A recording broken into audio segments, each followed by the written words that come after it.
violent youth crime. It's not something that we normally associate with the decade following the end of World War II and the slightly later Korean conflict. Usually, these are the types of images that we associate with the carefree years of the 1950s and early 1960s.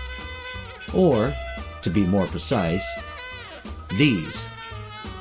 However, violent youth crime was a genuine concern during that time, and this concern over what used to be referred to as juvenile delinquency genuinely scared the daylights out of many parents, teachers, and other adult authority figures, often to the bewilderment of their children and students, most of whom were law-abiding, generally didn't have much interest in the current events of their youth, due to responsibilities with school, work, extracurricular activities, and honestly pursuing each other, as well as the then non-existence of social media, were often unaware of what some of their same-age contemporaries were doing, both to each other and sometimes even to adults. And when we say juvenile delinquency, we are not referring to hubcap stealing or chewing gum in class. We don't mean this. More on how that primarily fictional image came to be at the end. For viewers who prefer their 1950s narrative to be along the lines of this, go to the top right and click for the options to hide and stop seeing videos like this, as 1950s fans and historians were about promoting reality while researching and reaching out to fellow like-minded 1950s fans. Since these have been the dominant image for decades for the 1950s, this video is for us. Now that that's out of the way, here are a few examples, a brief introduction, of real-life historic 1950s youth crime, the type of which caused a decade-long panic, nearly destroyed an American visual and print art form, and even caused a raw American style of music to shy away from its original roots into a more parent-acceptable sound.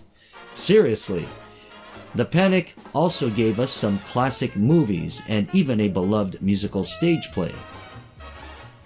And many of us thought the 1950s was solely about fins, sock hops, and hula hoops.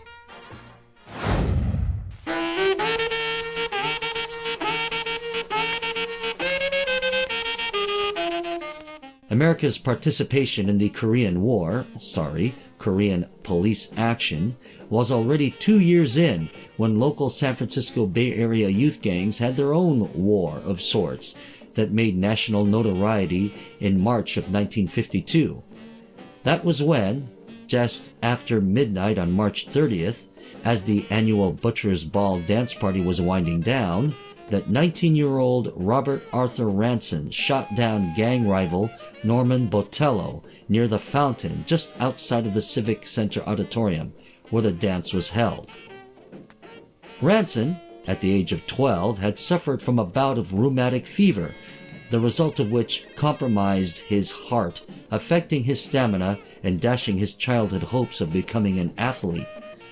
Forced to trade in basketball shorts for a water bucket and handful of towels as a water boy on the basketball team, Ranson, to the dismay of his loving and hardworking parents, found the status that he was longing for by falling in with a gang of well-dressed teenage gangsters out of the Portola district. Racking up an impressive police record between the years 1950 to 1952, including burglary, assault, and car theft, the 6'3" Ranson, described by one San Francisco reporter present at his later trial as well-dressed and handsome, also took to carrying a .45 caliber pistol in a shoulder holster. Well, we did say that despite his tall frame, he was physically compromised. Perhaps that is why, after agreeing to a group fistfight outside of the dance, with Ranson's Portolas against the much shorter Norman Botello and his gang from the Fillmore district, that Ranson drew a pistol instead. The girls from each of the different groups were also there, and Botello's girlfriend, 19-year-old Edith Apodaca, had even tried to disarm Ranson, grabbing our would-be basketball hero from behind before receiving the butt of Ranson's pistol for her trouble. That's when the Civic Center shooter shot and killed Botello, along with another 19-year-old, Andrew Ulibari, while wounding James Bennett, Thomas Hinman, and James Erickson. Sounds more like a scene out of many a 1950s TV and movie western than the stereotype of a 1950s gang rumble. Ranson would be handed a life sentence, serving out his time in San Quentin prison, though, as we know, a life sentence doesn't necessarily mean an actual lifetime of imprisonment. According to the California Archive, which houses surviving historical documents and records for the state, Ranson was up for parole in 1966 but wasn't discharged until 1977.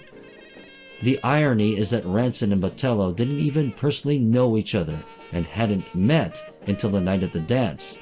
Yes, it was just like a teenage romance, but in reverse, as they eyed each other across a crowded dance floor before deciding that he was the one. Ah, hate at first sight. Two more notable details should be pointed out.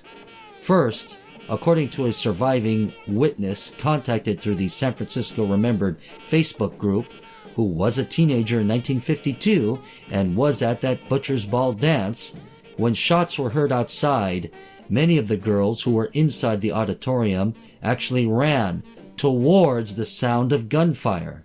Really, girls? Second, surviving press reports frequently noted the well-dressed nature of those arrested in this entire affair, including Ranson himself.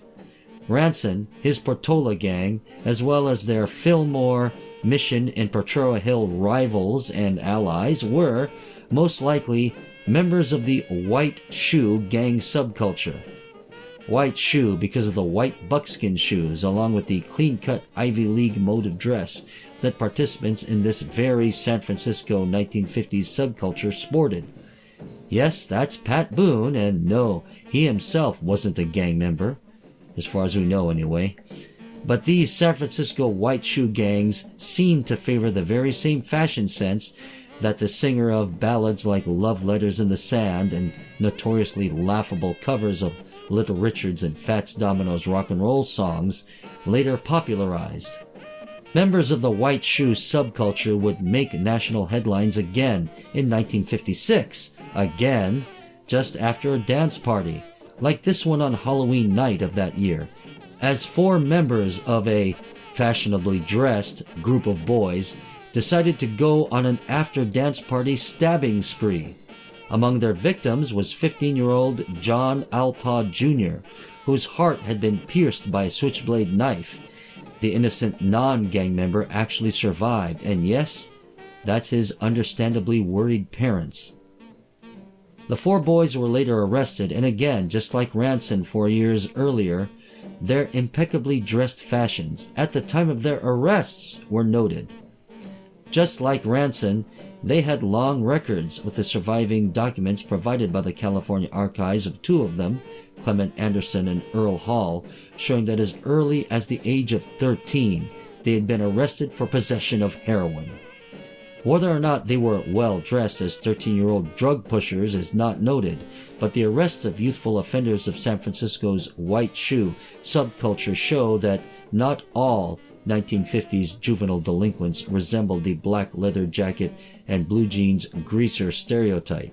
Speaking of the term greasers, when referring to 1950s gangs, that regional term, that was not used everywhere to describe 50s teen gangs, could actually be applied to our next example.